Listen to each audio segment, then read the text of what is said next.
J'espère que vous allez bien. Aujourd'hui, on se retrouve, comme vous aurez vu dans le titre, pour mon top 12 de lecture de l'année 2023. C'est clairement pas un exercice que j'aime faire. Clairement, c'est compliqué de classer parce que je pense qu'il faudrait que j'arrive à classer par genre littéraire. Donc là, aujourd'hui, on va avoir les romans et j'essaierai de faire une petite vidéo des graphiques aussi parce que j'ai lu pas mal de graphiques cette année. J'ai dû lire plus de 70 romans, il me semble, je ne sais plus le nombre exact, mais j'en ai parlé dans mon bilan, que si d'ailleurs vous n'avez pas vu, je vous invite à aller voir, où on parle de pas mal de choses qui sont assez cool, des projets, notamment des projets pour 2024, mais ça, c'est une autre vidéo. Donc sur ces 70 romans, j'ai eu quand même quelques très bonnes lectures, très bonnes découvertes. Euh, j'ai longtemps hésité sur certains titres et tout, et puis je me suis dit, bon, voilà, il y a des titres qui devraient y paraître, notamment Quality Land que j'ai découvert assez récemment, assez tard dans l'année, mais que finalement j'ai pas mis dans ce classement. Mais clairement, je vous conseille si vous aimez la SF positive et tout, assez drôle, assez satirique et tout. C'était vraiment une très très très très bonne lecture. D'ailleurs, on en reparlera plus longuement dans le bilan lecture. C'est pour ça aussi que je ne l'ai pas trop inclus là. Je me suis dit que vu que j'allais en parler bientôt dans un bilan lecture et que j'en ai parlé récemment en vlog, voilà. En tout cas, n'hésitez pas à me dire si vous m'entendez bien. Le Papa Noël m'a apporté un nouveau micro à Noël et j'aimerais savoir s'il y a une différence, si c'est plus agréable ou pas. Parce que ça se trouve, c'est pas du tout agréable. Donc on verra bien, je teste. Ça se trouve, je tourne absolument pour rien. J'ai testé un tout petit peu mais je trouvais pas forcément de différence plus que ça, mais à voir sur le long terme, enfin sur la longueur de la vidéo, quoi. Donc n'hésitez pas à me dire en commentaire. N'hésitez pas aussi à me dire votre top lecture, pourquoi pas votre top 3 de lecture dans les commentaires. Parce que j'aime beaucoup, enfin, c'est vrai que j'en regarde pas mal ces derniers temps, et ça permet de découvrir beaucoup de choses et d'en apprendre beaucoup sur les personnes qu'on suit et sur les personnes qu'on ne suit pas, parce que du coup ça m'a permis de découvrir des gens que je ne suivais pas grâce à ça. Donc je me décale un tout petit peu, on va commencer tout de suite, comme ça je vais pouvoir me mettre à chaque fois les petits templates, je n'ai pas sorti les livres, parce que la flemme, et puis parce que voilà, j'ai bien travaillé, donc voilà, j'ai mon petit pense-bête avec moi. Le 12e livre que j'ai décidé de mettre, c'est Le Faire ou Mourir de Claire Lys Marget aux éditions Rouergue. Euh, En fait, je ne savais pas trop si je l'intégrais dans ce top de 2023, mais à plusieurs raisons, ce livre m'a marqué, notamment parce que voilà, les trigger warnings sont assez durs et ça a été assez difficile pour moi de le lire, mais j'en retiens quelque chose. J'en retiens quelque chose de fort, j'en retiens quelque chose de dingue. Il y a. En fait, toute l'histoire se conclut sur quelque chose, je ne peux pas vous dire, parce que clairement ça vous spoilerait, mais sur quelque chose qui m'a profondément marqué et qui reste gravé dans ma mémoire et qui reste dans un petit coin de ma tête. Je ne l'ai pas précisé, mais évidemment que je vais essayer de faire des résumés assez courts parce que le but c'est de dire pourquoi il est à cette place-là, pourquoi j'ai aimé et tout ça, et pas forcément épiloguer parce que logiquement vous avez vu tous les titres, soit dans une vidéo dédiée, soit dans des vlogs, soit dans des updates. J'en ai parlé, je crois, il me semble, de tous sur la chaîne, donc voilà. Ou alors ils sont à peu près assez connus pour savoir de, euh, de quoi ça parle. En 11e place, nous avons la saga des porteurs par C. Cueva, que j'ai découvert en début d'année. C'est une saga en 3 tomes, une trilogie, que j'ai beaucoup aimé. J'avais acheté le tome 1 d'occasion, et d'ailleurs il me reste toujours le tome 3 à acheter d'occasion parce que je l'avais emprunté en médiathèque. Et contre toute attente, j'ai beaucoup aimé ma lecture, j'ai enchaîné les 3 tomes comme souvent, quand j'aime une saga, finalement j'enchaîne pas mal. C'était assez intéressant, on est sur une histoire de tous les jeunes, enfin, jusqu'à 16 ans, ne sont pas sexués. En fait, c'est à partir de leur 16 ans qu'ils sont sexués, donc soit masculin ou féminin, par rapport à des tests ADN plus ou moins, donc après il y en a qui le savent à peu près comment ça se passe et tout. Et c'était hyper intéressant, il y a pas mal de questions sur le genre évidemment, sur les secrets, sur un peu des complots d'État et un peu de politique dans tout ça. Et c'était assez intéressant, c'était vraiment vraiment très très très intéressant. J'ai beaucoup aimé, on y parle aussi d'avortement et tout ça, donc c'était des sujets assez intéressants pour moi et j'ai vraiment bien aimé, j'étais plongé dans l'histoire et le tome 1 m'a donné envie de lire le tome 2 et le tome 2 m'a donné envie de lire le tome 3. La particularité c'est que le tome 1 se contente sur un des persos, le tome 2 sur un autre perso et le tome 3 sur un autre perso. Donc en fait, on a tous les points de vue des 3 personnages principaux du livre. Et c'était plutôt fort agréable. Alors, dans les 3 livres, en fait, on alterne plus ou moins certains points de vue, mais le point fort reste la personne concernée, reste notre personnage principal du livre. Voilà, c'est lui qu'on va retrouver le plus dans le livre. Mais j'ai beaucoup aimé, donc voilà, je voulais l'intégrer. C'est une vieille saga, donc je voulais l'intégrer dans ce top, parce que voilà, il me reste encore des petites souvenirs de bribes de cette saga. En 10e position, j'ai décidé de mettre Nos étoiles contraires de John Green, que j'ai découvert cette année, en 2023. Et parce que c'est le livre préféré de ma sœur, donc ma sœur lit très peu, mais ma sœur adore Nos étoiles contraires. Donc je me suis dit, autant voir ce que ça donne. Et contre toute attente, j'ai vraiment beaucoup aimé. J'ai bien accroché à la plume de l'auteur, j'ai bien accroché à l'histoire. C'était triste à souhait, mais ça fait du bien quand c'est triste aussi. Et j'ai bien aimé. Je sais pas, j'étais le premier surpris d'aimer autant. Je l'avais emprunté en médiathèque et finalement, je me le suis procuré d'occasion. J'ai vu qu'il était ressorti en belle édition collector. J'hésite très honnêtement à me le prendre parce que honnêtement, bah, déjà il est sublime et parce que je l'aimerais en avoir en meilleur état que je l'ai trouvé d'occasion. Mais voilà, ça a été une bonne lecture, vraiment sans que je m'y attende. Vraiment, genre la bonne lecture qui pop comme ça sans qu'on sache pourquoi ni comment. Euh, un top 2023 ne pouvait pas être un top 2023 sans cette autrice que j'ai décidé de mettre en 9e position, mais qui reste quand même la première en termes dans son genre de la romance, Love on the Brain de Ali Hazelwood. J'ai mis celui-ci et pas Love Hypothesis parce que bah, j'ai préféré Love on the Brain et c'est par celui-ci que j'ai commencé, mais j'ai aimé les deux honnêtement, je peux que vous conseiller, c'est de la romance bien faite, de la romance bienveillante, de la bonne romance, du consentement, enfin tout ce qu'on peut aimer à l'heure actuelle, tout ce que les valeurs qu'on veut inculquer dans une romance saine. Alors évidemment, il y a quelques scènes, surtout dans Love Hypothesis, il me semble, où j'étais un peu voilà, mais honnêtement, ça va, c'est pas le pire. Enfin, il y a des trucs, voilà, c'est enfin voilà, tout le reste, ça balaye tout le reste parce que le reste est vraiment génial à souhait, ça se lit, ça se dévore. J'ai vraiment passé un très bon moment et j'ai hâte que les autres romans de l'autrice soient traduits.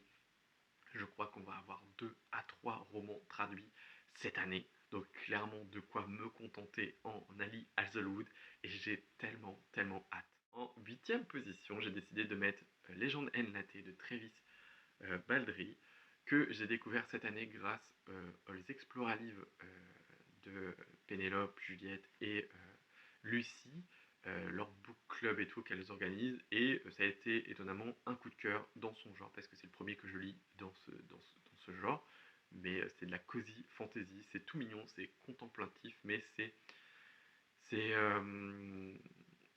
comment dire, c'est réconfortant. On parle de bouffe, on parle de sucre, enfin il y a un petit peu d'aventure, mais c'est pas le principal sujet et c'était très agréable. Ça change vraiment de tout ce que je peux lire et c'est pour ça que bah, je l'inclus dans ce top parce que clairement, voilà, il y a un préquel qui est sorti en anglais, donc il doit être traduit cette année en 2024.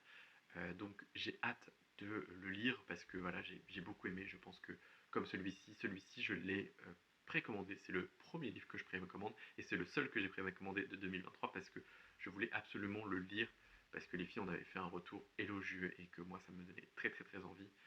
Donc voilà, et puis ça permettait de soutenir la maison d'édition Yenis parce que c'est une petite maison d'édition et qui est où ils sont hyper sympas et que je suis ravi de pouvoir les soutenir parce que tous les titres ne m'intéressent pas chez eux, mais celui-ci me tentait énormément. En 7e position, j'ai décidé de mettre Mémoire de la forêt, le tome 1, mais évidemment que je vous conseille aussi le tome 2 de Michael Brun-Arnaud, que j'ai découvert cette année, qui faisait partie de meilleures notes de Livre Addict. Euh, Lui, j'ai longuement hésité à le mettre parce que bah, c'est un jeunesse, j'aime beaucoup, mais est-ce que c'est l'une de mes meilleures lectures? Bah apparemment oui, au vu des notes que j'ai mises. Alors après, tout n'est pas classé par notes, hein. C'est aussi par ressenti aussi, parce que les notes sont difficiles d'attribuer, parce que j'essaie d'être partial dans... Il y a des choses qui me convainc pas par rapport à d'autres livres, et je compare beaucoup en fait. Donc pour moi, les notes, c'est compliqué, je marche plutôt sur un ressenti, et j'avoue que ce roman-là m'a fait clairement chouiner. On est sur une histoire qui est racontée, qui est racontée par des animaux, donc déjà, gros big up.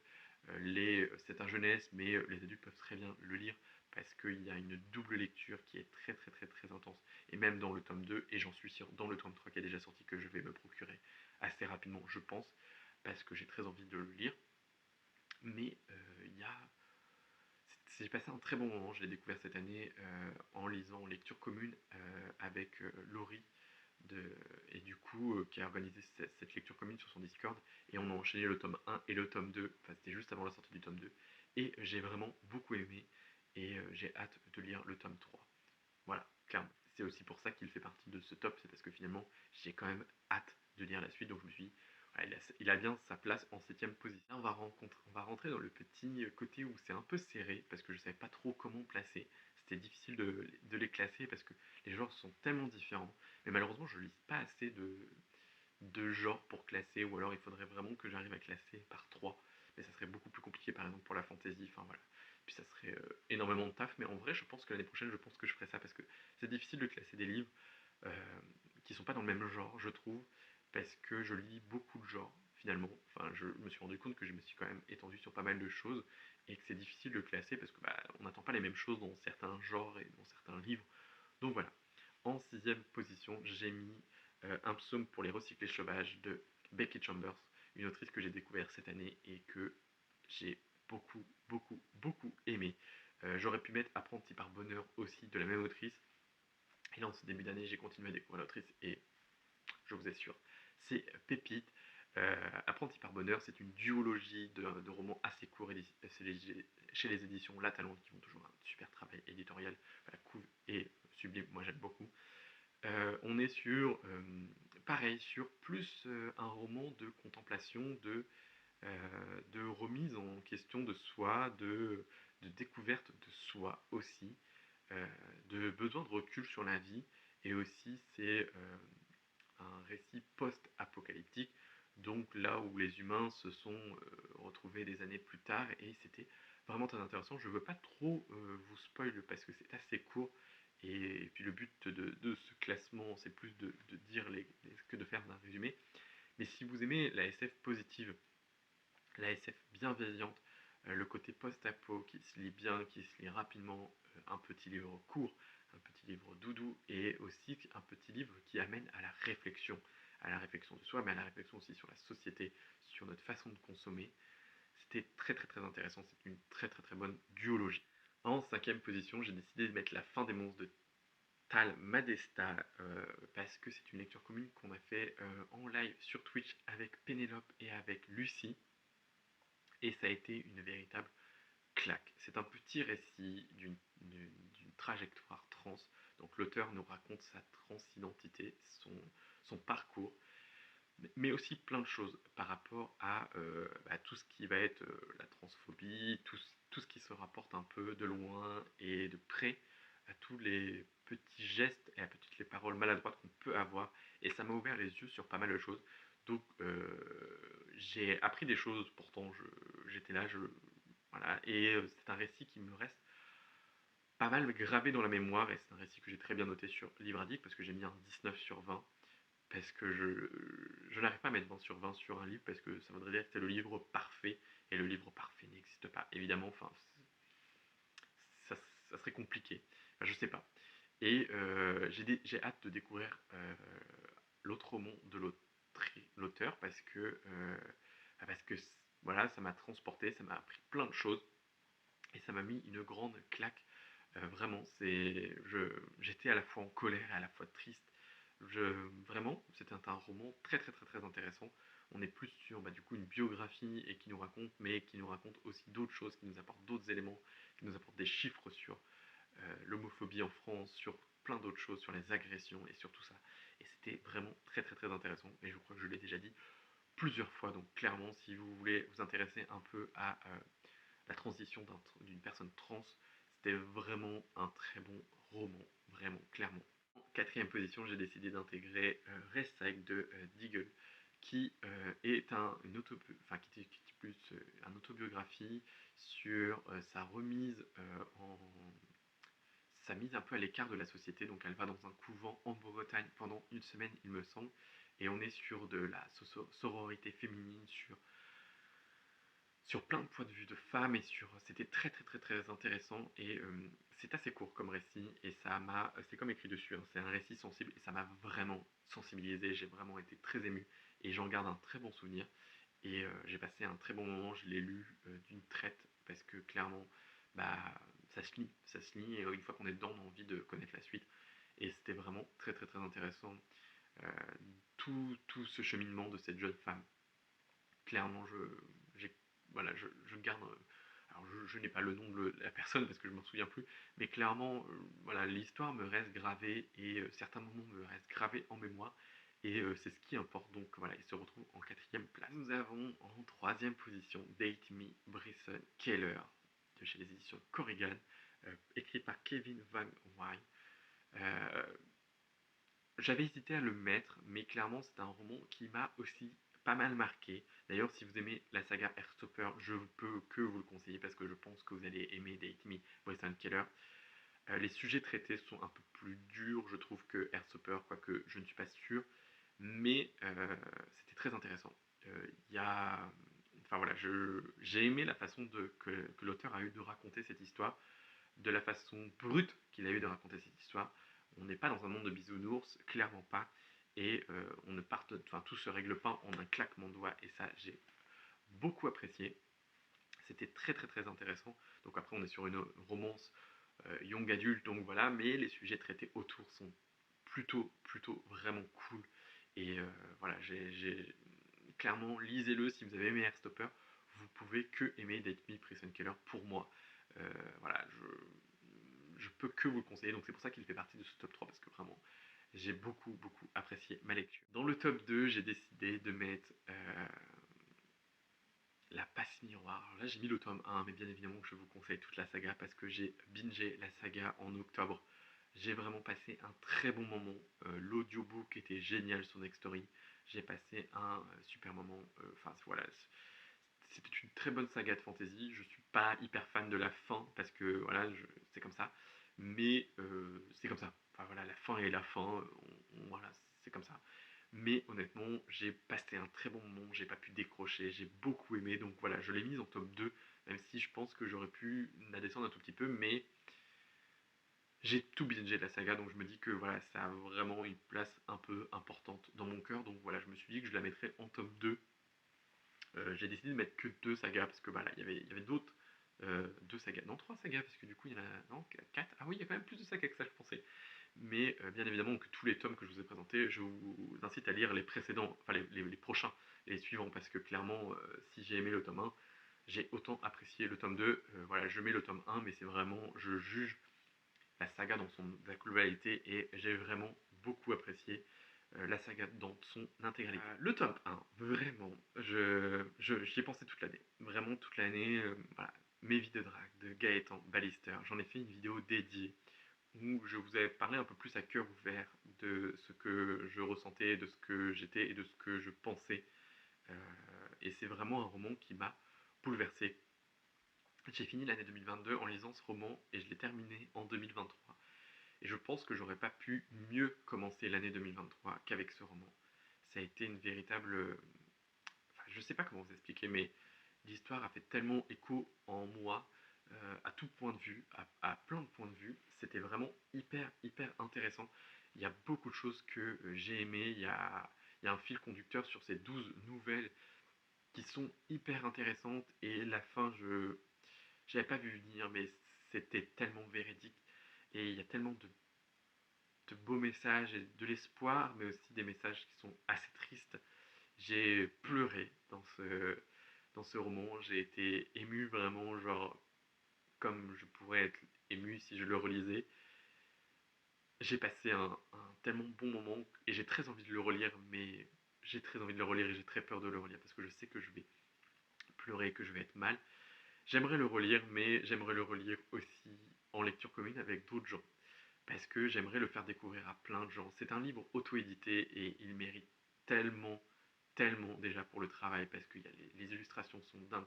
pour l'histoire qui est dingue, parce que parce qu'on nous confronte à une réalité que beaucoup ne voient pas, que moi je vois, mais peut-être pas autant. Et c'était tellement bien. C'était vraiment tellement bien. Donc je l'ai mis en top 1. Et vous n'avez pas fini d'en parler parce qu'honnêtement, je pense que je vais le recommander longtemps. Et il se pourrait que je le fasse gagner un jour. Parce que je me dis que c'est la bonne occasion. Je pourrais l'offrir. Je voudrais l'offrir. Honnêtement, je suis des deux doigts de l'offrir à tout plein de monde pour pouvoir le faire découvrir. Même s'ils n'aiment pas en fait. Parce qu'en fait, c'est pas forcément, même si c'est pas leur genre littéraire, mais qu'ils puissent le découvrir. Parce que c'est un roman assez court, donc ça se lit assez rapidement. Et même si on n'aime pas, au pire, on le partage, on le donne à quelqu'un d'autre. Et justement, c'est aussi ça. Même s'ils aiment, je préférerais qu'ils le donnent à quelqu'un d'autre pour faire découvrir. Parce que c'était juste génial. Vraiment, c'était juste vraiment génial. Et je suis peut-être pas optimiste sur beaucoup de points. Il y a peut-être beaucoup de trucs qui ne vont pas dans ce roman. Mais il y a aussi beaucoup de choses qui vont et beaucoup de choses qui sont dites et qui sont ultra importantes à mes yeux. Et voilà, je ne sais pas quoi dire de plus. Lisez ce livre, clairement. Lisez tous les livres que je vous ai présentés. Et si vous devez lire un livre que je vous ai présenté, c'est celui-ci. Et La fin des monstres de Thelma Desta aussi. Parce que clairement, ça va ensemble. Si vous pouvez lire les deux. Clairement, si vous voulez vous ouvrir un peu l'esprit, si vous voulez euh, j'allais dire si vous voulez pleurer, mais si vous voulez avoir un minimum de conscience d'un monde où vous n'êtes pas forcément dedans, même moi qui suis dedans, c'est compliqué d'avoir un recul là-dessus. Et ces romans nous montrent aussi nous rappellent qu'il y a des choses qui sont dures et qui sont vécues par des personnes encore plus dures. Et même si moi je vis des choses qui sont assez dures, je ne minimise pas ce que je vis, mais je vois aussi que je ne suis pas le seul dans cette galère. Et ça, quelque part, ça réconforte. Ça réconforte d'avoir ce genre de récit qui montre qu'on n'est pas tout seul à être dans ce cas-là et qu'on peut s'en sortir et qu'il y a de l'espoir, enfin, qu'on veut espérer que ça aille mieux. Voilà, c'en est tout pour ce top 2023. J'espère qu'il vous aura plu. S'il y a des écrits qui vous ont donné envie, s'il y a des écrits que vous avez déjà lus, parce que bon, il y a quand même des assez récents et plutôt actuels, mais surtout sur les vieux titres, enfin sur les plus vieux titres voilà, que j'ai présentés, ou sur les titres un peu méconnus. Je sais que les copines vont se reconnaître dans certaines parce que évidemment c'est elles qui ont recommandé, donc j'ai suivi leurs recommandations aveuglément et j'en suis ravi parce que voilà, j'ai passé de très bons moments. Globalement, en 2023, niveau roman, j'ai passé un très très très bon moment. J'ai fait de bonnes découvertes. Il y a aussi eu des lectures un peu moins bonnes, mais il y a quand même beaucoup plus de lectures très bonnes que de lectures moins bonnes. Et ça, pour le coup, c'est super chouette. Donc voilà, j'espère que comme d'habitude cette vidéo vous aura plu. N'hésitez pas à mettre un petit commentaire, un petit like, à vous abonner si ce n'est pas encore fait parce que c'est important pour le soutien. Ça permet de booster un peu l'envie et la joie de faire des vidéos. J'avoue que j'ai pas tourné depuis un petit moment là, avec le book haul, et ça m'avait manqué. Donc j'avoue que c'est un exercice que j'aime beaucoup faire. On va continuer à lire, à faire des vidéos en 2024. Je vous dis à très bientôt. Prenez soin de vous.